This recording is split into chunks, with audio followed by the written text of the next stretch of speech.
Now let's see the trading account.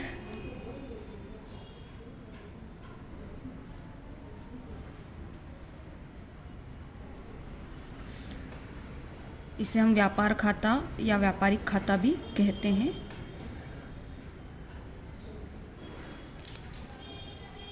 Now to understand this trading account, इस व्यापार खाते को आपको समझने के लिए पहले इस एग्जाम्पल को समझना होगा। तो इस एग्जाम्पल पे ध्यान दीजिएगा। मान लीजिए कि आपके पास 1,000 रुपये का जो है रॉ मटेरियल पहले से पड़ा है। पहले से मतलब साल की शुरुआत में आपके पास पहले से कितना रॉ मटेरियल है, 1,000 का। तो इसको हम ओपनिंग रॉ मटेरियल कह सकते हैं। ठीक है, या हम कह सकते हैं कि प्रारंभिक स्कंद। कच्चे माल का। अब मान लीजिए कि साल में आपने फिर से 500 रुपये का क्या कर दिया, माल खरीद लिया। तो यहाँ आपने 500 रुपये का और क्या कर लिया है, क्रय कर लिया है, परचेस कर लिया है। ठीक है, और अब आपने जब 500 रुपीज़ का क्रय करा, परचेस करा, तो इसको जो है फैक्ट्री तक या आपके बिजनेस गोडाउन तक लाने में आपको क्या लग गया, भाड़ा लग गया। तो आपको गाड़ी भाड़ा या कैरेज लग गया 100 रुपया।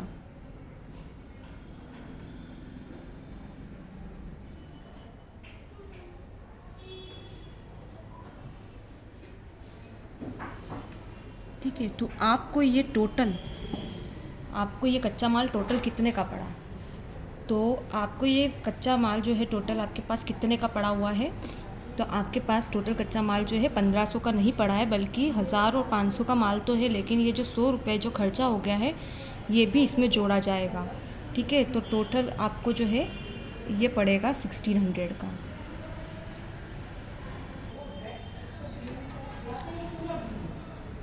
मतलब सिंपल सी बात है कि आप जब भी कोई चीज़ खरीदते हैं और अगर उसको लाने में, आपके घर तक लाने में भी अगर कोई खर्चा हो जाता है, तो वो चीज़ जो है उसकी लागत ज़्यादा हो जाती है, ज़्यादा बताते हैं आप। फॉर एग्ज़ाम्पल के लिए अगर मैं आपको एक और एग्ज़ाम्पल दूँ, तो मान लीजिए आपके घर में आपने एक टेलीविज़न ख़रीदा 35,000 का। अगर आपने टेलीविज़न ख़रीदा, लेकिन जो है घर तक पहुंचाने में, ट्रांसपोर्ट में उसको 1000 रुपीज़ आपको देना पड़े, तो उस टेलीविज़न की कीमत जब आपसे पूछी जाएगी तो आप 35,000 का टेलीविज़न नहीं बोलेंगे, आप बोलेंगे कि मेरे को टोटल जो खर्चा हो गया वो 36,000 का हो गया। मतलब आपको एक तरह से टेलीविज़न सिर्फ 35,000 का नहीं पड़ा, वो टेलीविज़न आपको 36,000 का पड़ गया। ठीक है, ट्रांसपोर्ट कॉस्ट को इंक्लूड करने के साथ। तो इसी प्रकार से जो कच्चा माल आपके बिज़नेस में है अभी 1,000 का तो पहले से था, 500 का और आपने ख़रीदा और 100 रुपये उसको लाने में लग गया। तो टोटल कच्चा माल आपके बिज़नेस में कितने का है, 1600 रुपये का कच्चा माल आपके पास है। तो ये आपका क्या होगी, ये आपकी आ गई लागत, कॉस्ट। ठीक है, कच्चे माल की लागत या कॉस्ट ऑफ रॉ मटेरियल। अब क्या होता है कि मान लीजिए कि इसमें से जो है ये हमारे पास 1 जनवरी को जो मान लीजिए इतना था, और ये जो हमने परचेस करा था, मान लीजिए कि ये हमने 1 जुलाई को परचेस करा। ठीक है, अब मान लीजिए कि ईयर एंड हम यहाँ 31 दिसंबर मान रहे हैं, क्योंकि 1 जनवरी हमने ओपनिंग माना है, ईयर की स्टार्टिंग माना है। तो मान लीजिए कि 31 दिसंबर के पर आपके पास 600 लागत का जो माल है वो बच गया। 600 रुपीज़ का क्या हो गया, रॉ मटेरियल आपके पास बच गया है। तो ठीक है, ये बचा हुआ माल है आपका, और बचे हुए माल को जो साल के एंड में बच जाता है, उस माल को हम बोलते हैं अंतिम स्कंद।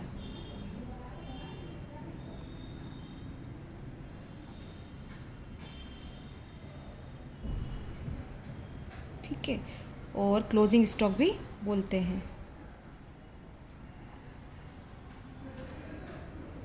तो मान लीजिए ये माल इतना आपके ईयर एंड में बच गया है, तो इसका मतलब आपने कितने का माल बेचा होगा बना के। तो इसका मतलब आपने 1000 कॉस्ट प्राइस का जो माल है, लागत मूल्य का जो माल है, वो इसका आपने क्या करा है, प्रोडक्शन करा है, और इसको आपने क्या करा है, सेल करा है। ठीक है, इसका आपने क्या करा है, प्रोडक्शन करा है। अगर आपकी जो है फर्म प्रोडक्शन करती है तो, और इसके बाद आपने इसको क्या करा है, सेल करा है। तो यहाँ पे ये जो 1000 रुपीज़ है ये इसकी कॉस्ट प्राइस है जितने का माल आपने बेचा है। ठीक है, अब ट्रेडिंग अकाउंट जो बनता है वो इसके बेसिस पे ही बनता है पूरा। अब यहाँ पे एक चीज़ और देख लीजिए, मान लीजिए कि हमने जो सेल करा, ठीक है, तो हमने कितने का सेल करा मान लीजिए हमने 2000 का सेल करा, मतलब 2000 रुपीज़ में हमने क्या सेल करा है।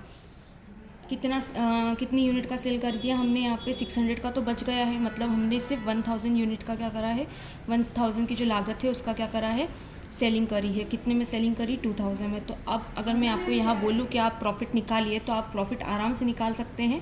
कैसे निकालेंगे आप प्रॉफिट, जो भी आपकी कॉस्ट प्राइस है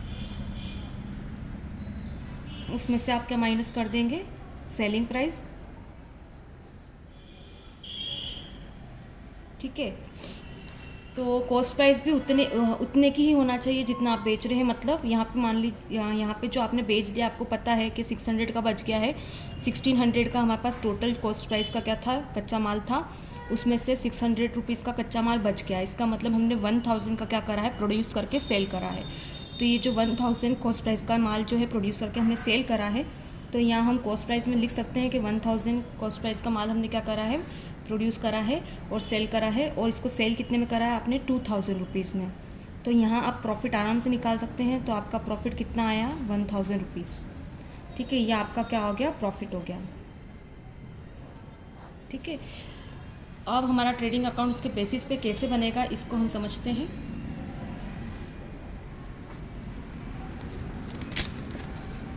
तो ट्रेडिंग अकाउंट का फॉर्मेट भी देखते जाइएगा। सबसे पहले आप यहाँ लिखेंगे ट्रेडिंग अकाउंट,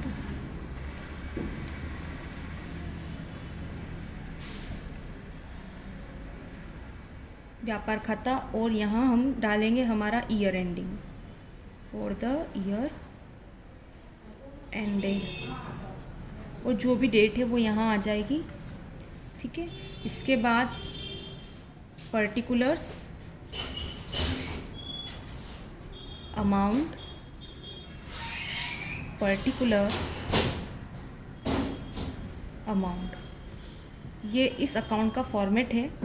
यहाँ पे आपको डेबिट लिखना है क्योंकि ये इसकी डेबिट साइड है, और यहाँ पे इसका आपको क्रेडिट लिखना है क्योंकि ये इसकी क्रेडिट साइड है।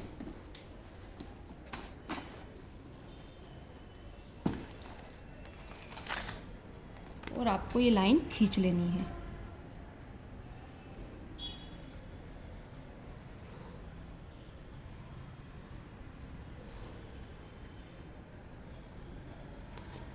चलिए, अब मैंने जो आपको एग्जाम्पल दिया था उसके हिसाब से हम समझते हैं। ठीक है, तो सबसे पहले हम यहाँ पे डेबिट में लिखेंगे। ये चीज़ आपने अकाउंट में तो सीखी है कि हमेशा हम जो है डेबिट साइड में टू वर्ड यूज़ करते हैं और क्रेडिट साइड में हमेशा हम कौन सा शब्द यूज़ करते हैं, बाय।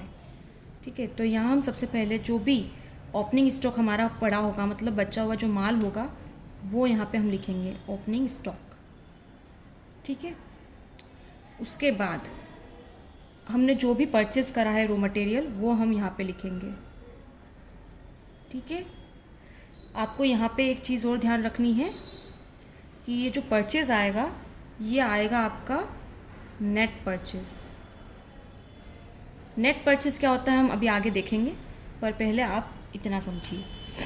इसके बाद आपके आएंगे यहाँ पे डायरेक्ट एक्सपेंसेस। एक्सपेंसेस तो आपको पता है क्या होते हैं। डायरेक्ट एक्सपेंसेस क्या होते हैं, डायरेक्ट एक्सपेंसेस वो होते हैं जो कि परचेस से रिलेटेड होते हैं और प्रोडक्शन से रिलेटेड होते हैं। ठीक है, यहाँ हम शॉर्ट में लिख सकते हैं वो expenses that are related to purchase और प्रोडक्शन।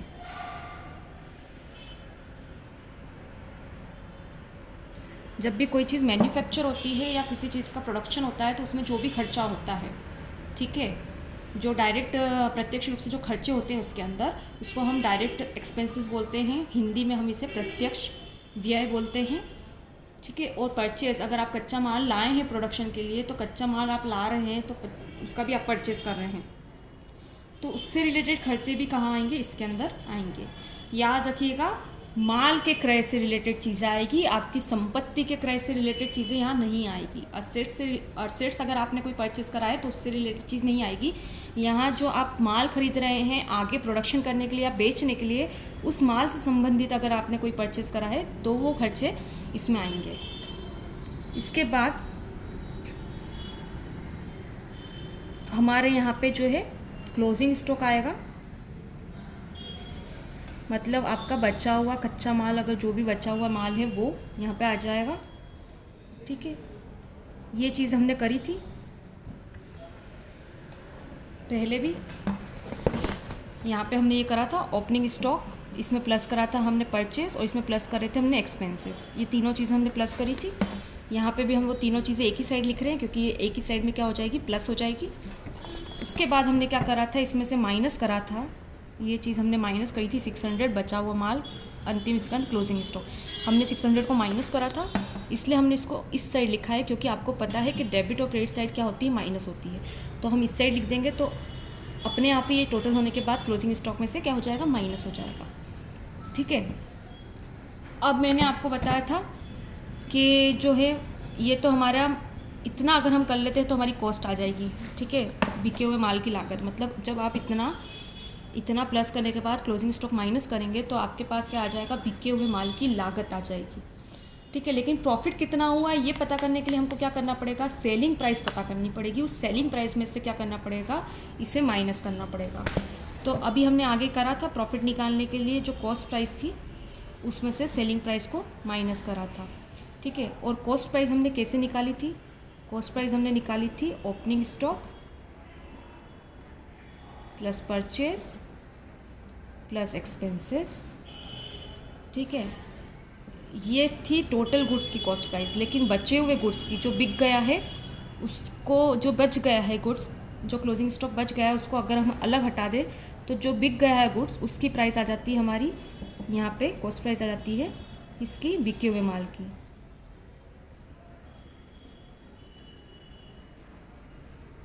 गुड्स सोल्ड की, जो ऑलरेडी हम सोल्ड कर चुके हैं उसकी कॉस्ट प्राइस यहाँ आ जाती है। तो यहाँ पे हमको प्रॉफिट निकालना है अगर, या लॉस हुआ है ये निकालना है, तो हमको यहाँ पे सेल में से माइनस करना ज़रूरी है। तो हमारी जो भी सेलिंग प्राइस है वो यहाँ पे आ जाएगी। ठीक है, जब सेल प्राइस हम यहाँ लिख देंगे तो हमारे पास या तो प्रॉफिट होगा, अगर प्रॉफिट होगा तो वो यहाँ आएगा, उस प्रॉफिट को हम बोलेंगे ग्रॉस प्रॉफिट, और अगर लॉस होगा तो वो इस साइड लिखा जाएगा और उस लॉस को हम क्या बोलेंगे, ग्रॉस लॉस। और ये जो भी होगा प्रॉफिट या लॉस, इसको हम ट्रांसफ़र करेंगे प्रॉफिट एंड लॉस अकाउंट में, इसलिए हम यहाँ ब्रैकेट में लिखेंगे transfer to profit and loss account, transfer to profit and loss account.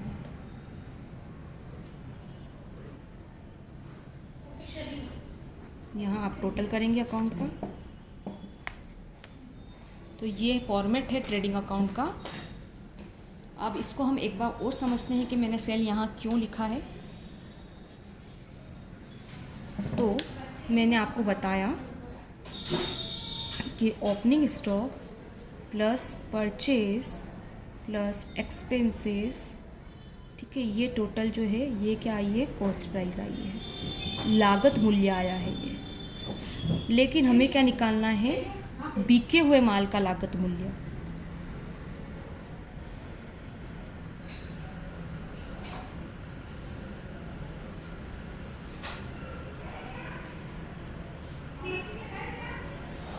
Cost of goods sold, क्योंकि हम जब प्रॉफिट निकालेंगे तो हम प्रॉफिट उसी में से निकालेंगे जितना माल बिक गया है। जितना माल नहीं बिका हमको उससे कोई मतलब नहीं है, लेकिन जो माल बिक गया है उसके ऊपर हम क्या निकालते हैं, प्रॉफिट निकालते हैं। ठीक है, तो इसलिए जो माल बिक गया है उसकी क्या कॉस्ट प्राइस थी ये निकालना हमारे लिए ज़रूरी है। जो माल बिक गया है उसकी क्या कॉस्ट प्राइस थी ये निकालना ज़रूरी है। तो इसको निकालने के लिए हम क्या करते हैं कि ये जो हमारी कॉस्ट प्राइस आती है, इस कॉस्ट प्राइस में से, लागत मूल्य में से हम माइनस कर देते हैं बचा हुआ माल। मतलब आपका क्लोजिंग स्टॉक हम क्या कर देते हैं यहाँ पे माइनस कर देते हैं। तो हमारे पास क्या आ जाता है, कॉस्ट ऑफ गुड्स सोल्ड, ये हमारे पास आ जाता है, बिके हुए माल की लागत आ जाती है जब हम ये जो कॉस्ट प्राइस निकाली है इसमें से बचा हुआ माल माइनस कर देते हैं। ठीक है, तो यहाँ पे एक तरह से देखा जाए तो फॉर्मूला हम इसको ऐसे ही बोल सकते हैं कि opening stock plus purchase plus expenses minus closing stock. तो हमारे पास बिके हुए माल की लागत आ जाएगी।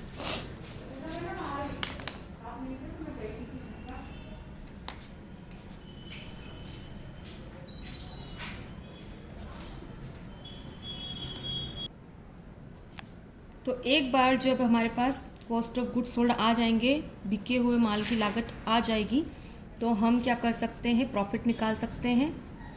ठीक है, प्रॉफिट कैसे निकाल सकते हैं हम, इस फॉर्मूले से बिके हुए माल की लागत यहाँ लिख देंगे हम, मतलब जो गुड्स हमने सोल्ड कर दिए, बचा हुआ गुड्स हम माइनस कर चुके हैं, अलग ही हटा चुके हैं, तो जो गुड्स हम बेचने जा रहे हैं उसकी कॉस्ट प्राइस हम यहाँ लिख देंगे। ठीक है, और इसमें से सेलिंग प्राइस को माइनस कर देंगे। तो यही फॉर्मूला हमने यहाँ पे इनडायरेक्टली लगा लिया है, opening stock purchase expenses minus closing stock. तो कॉस्ट ऑफ गुड्स सोल्ड तो निकल ही गया, उसके बाद उसमें से क्या माइनस हो जाएगा, अपने आप सेल माइनस हो जाएगा। तो जब सेल माइनस हो जाएगा तो प्रॉफिट होगा या जो लॉस होगा वो आ जाएगा, लॉस होगा तो इस साइड आ जाएगा, प्रॉफिट होगा तो इस साइड आ जाएगा। तो ये कॉन्सेप्ट था इसका, और ये कॉन्सेप्ट और क्लियर हो जाएगा जैसे ही आप प्रैक्टिकल स्टार्ट करेंगे। ये सिर्फ मैंने एक बार समझाने के लिए कॉन्सेप्ट दिखाया है, नहीं तो आप प्रैक्टिकल करेंगे तो धीरे धीरे आपको ये कॉन्सेप्ट और क्लियर होते जाएंगे।